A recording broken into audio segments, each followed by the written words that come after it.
simply placing blocks isn't sufficient in transforming your build into something special. As a builder, we must take advantage of various aspects that can make our builds even more significant. Hey, it's Muffin. I use the word significant intentionally because your builds can be amazing, but if you aren't able to position them correctly or to use the features that I'll be talking about in this video, they cannot be to their full importance that you may intend for them. So in this video, I'll be classifying it into 3 categories, with the first being the sightline. A sightline, by definition, is the straight, unobstructed line of vision between an observer's eyes and a viewed object.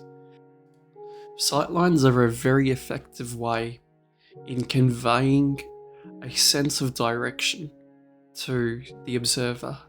So the observer is able to navigate the town or village or kingdom without needing signs.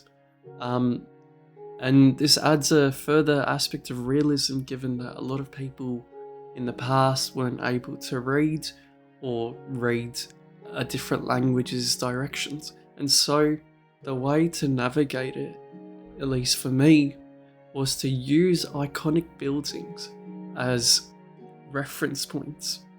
And then you are essentially moving between one reference point to another. And that way, those repetitive buildings that are on the sides of your vision can become more peripheral, and your attention gets focused on the key builds that you actually spend time on. Here, you can see a straight road to the end of that cream-coloured building, as well as a vision of the castle above.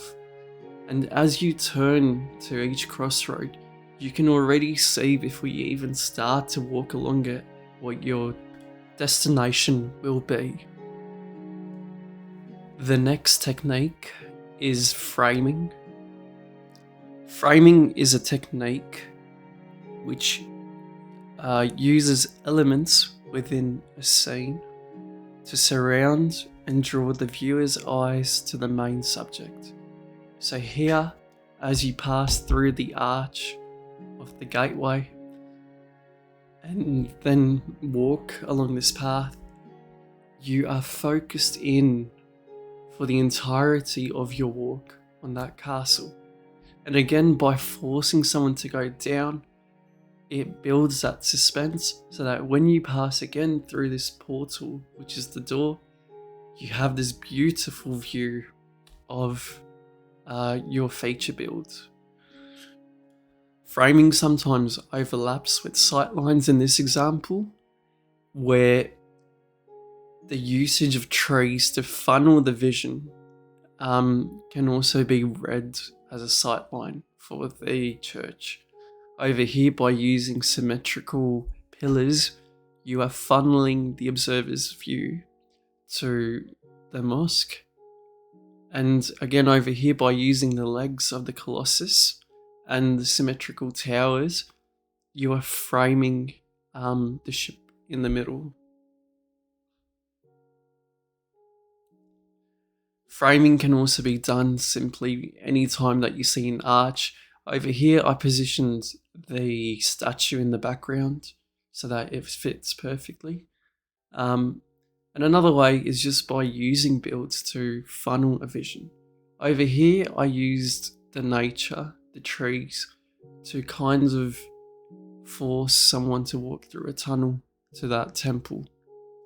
By positioning a build to always loom above a town or a village, you force the observer to feel the grandeur of that structure. The opposite of framing can also be used where you're more so hiding it. So in this example, where a small smuggle route is linking 2 parts of a kingdom together, you would want to kind of block that view of that tunnel by using trees and by using bends in your roads. And it serves the same function but in reverse as framing.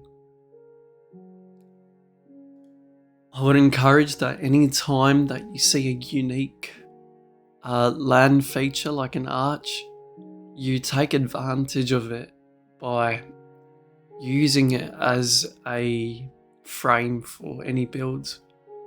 Similarly, you can make your own mountains and kind of force someone to wind through them and hide the view of the kingdom in between.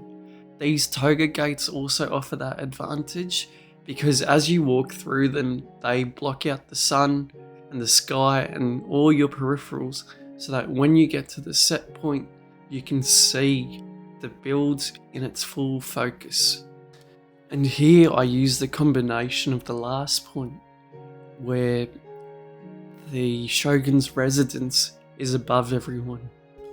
When building, try and take advantage of every door or window. In my first builds in this world, I used a small balcony area where you force the person to go to the very edge and then look down.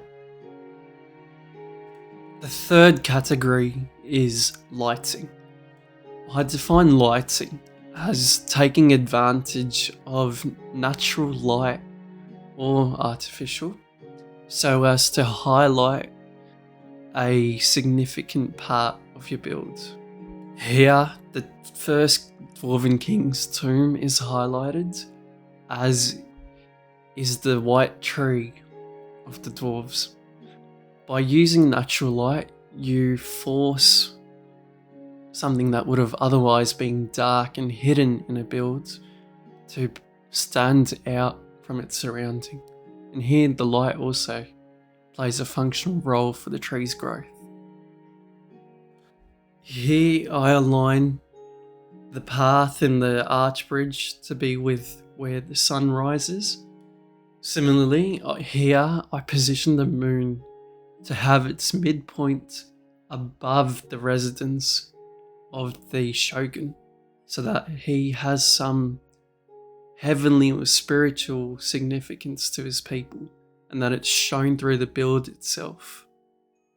In summary, I talked about the sightline, the framing, and lighting, and I hope you've enjoyed the video. If you did, please do leave a like, it does help with the algorithm.